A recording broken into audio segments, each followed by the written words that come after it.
antecedente del 17 de octubre de 1945, podemos recordar todo el periodo que implicó la denominada década infame, que va del año 1930 a 1943.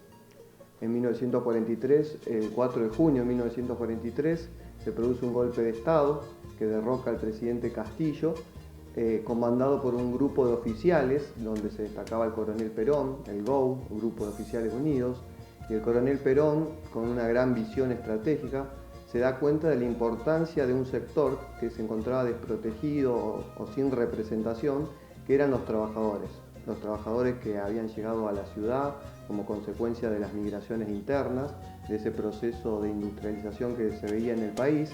Y Perón, en ese gobierno, se hace cargo del Departamento de Trabajo, un departamento de trabajo que se encontraba devaluado, y Perón lo transforma en la Secretaría de Trabajo y Previsión, la poderosa Secretaría de Trabajo y Previsión.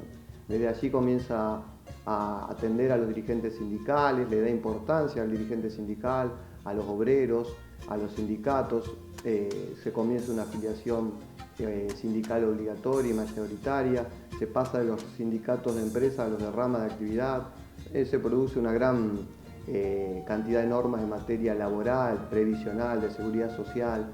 Y Perón llegamos al 45, donde el coronel Perón tiene cada vez mayor poder. Recordemos que ocupaba el cargo de vicepresidente y de ministro de guerra, y los grupos de poderes de aquel entonces, comandados en ese momento también por el embajador de Estados Unidos, Braden, comienzan a ejercer influencia sobre algunos grupos militares. El general Ábalos era un militar contrario al coronel Perón, y sumado a otro contexto, le piden la renuncia al coronel Perón en octubre de 1945 a todos sus cargos. Perón, como buen militar, acepta renunciar, pero le pide al presidente Farrell, antes de irse del gobierno, despedirse de sus trabajadores. Entonces, inteligentemente, el coronel Perón da un importante discurso en la Secretaría de Trabajo, donde se despide de los trabajadores, donde enumera todos los logros que se realizaron desde la Secretaría de Trabajo, donde hace mención a una cosa importante, que es decir que un funcionario de la Secretaría de Trabajo no era un simple funcionario administrativo, sino que era un funcionario de lucha. Les da aliento a los trabajadores y les dice que continúen con la lucha. Podemos continuar esta cruzada sin que ninguna de las fuerzas se disocien, para ser más fuertes, para servir a la patria y para sacrificarnos si es preciso el día que llegue la necesidad. No contento con esto, el gobierno militar pone preso al general Perón, lo mandan preso a la isla Martín García, y el general Perón desde la isla Martín García, conjuntamente con su operador político, que era el coronel Mercante, que era su ayudante en la Secretaría de Trabajo y Previsión, y junto a Cipriano Reyes, también del Sindicato de la Carne, comienzan a organizar lo que va a ser el 17 de octubre de 1945. Perón luego es trasladado de la isla Martín García al hospital militar.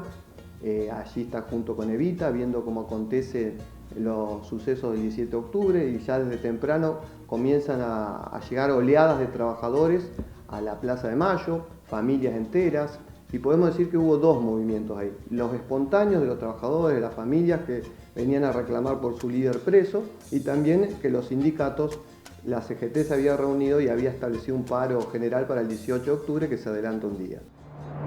La avenida Mitre, en el barrio de Avellaneda, se encuentra repleta de manifestantes. Elevan carteles improvisados y se dan fuerza con cantos y gritos a favor de Juan Domingo Perón.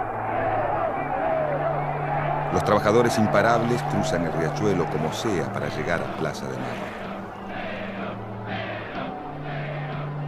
El hombre por quien el pueblo clama es trasladado desde la isla Martín García, en donde se encuentra preso, hacia el hospital militar. Hay clima de confusión, y aunque Perón ha sido obligado a renunciar a sus cargos y aparentemente está preso, realiza llamadas, recibe a políticos, a funcionarios civiles y militares, y hasta lo visita una delegación obrera. Pero nadie puede asegurar si está internado, detenido o en libertad. En la calle la multitud utiliza cualquier medio para llegar a la plaza. Lo hace a pie, en autos, camiones, colectivos o tranvías. Algunos negocios cierran sus persianas por temor y muchos vecinos se recluyen desconfiados en sus casas. Hombres y mujeres de clase media y alta, desde los balcones porteños, sin comprender demasiado, contemplan atónitos el avance de los que muchos de ellos llaman cabecitas negras. Son en su mayoría obreros, hombres y mujeres humildes oriundos de todo el país, dispuestos a llegar al centro del poder. La Plaza de Mayo se ve colmada, el general Ábalos, los opositores a Perón no pueden controlar esta situación, entonces deciden llamar al general Perón que se reúna con Farrell en la Casa de Gobierno. Farrell lo recibe a Perón, le dice que le iba a restituir todos los cargos, que eligiera el cargo que él quiere en el gobierno, pero Perón le dice que no. Lo que él quiere son elecciones libres y democráticas, a lo cual Farrell accede, pero le dice, bueno, pero antes de irse, háblele a toda esta gente que estos locos nos van a tomar la Casa de Gobierno. Perón dice que se asoma al balcón de la Casa de Gobierno y a eso de las 23 horas había una multitud de gente, se emociona. En los propios escritos de Perón cuenta él que en ese momento dice que le pide a la gente que cante el himno para improvisar su discurso y para contener un poco la emoción. Muchas veces he asistido a reuniones de trabajadores.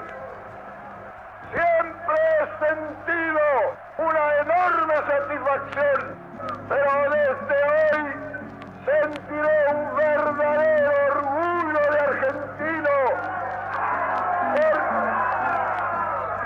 porque interpreto este movimiento colectivo como el renacimiento de una conciencia de los trabajadores.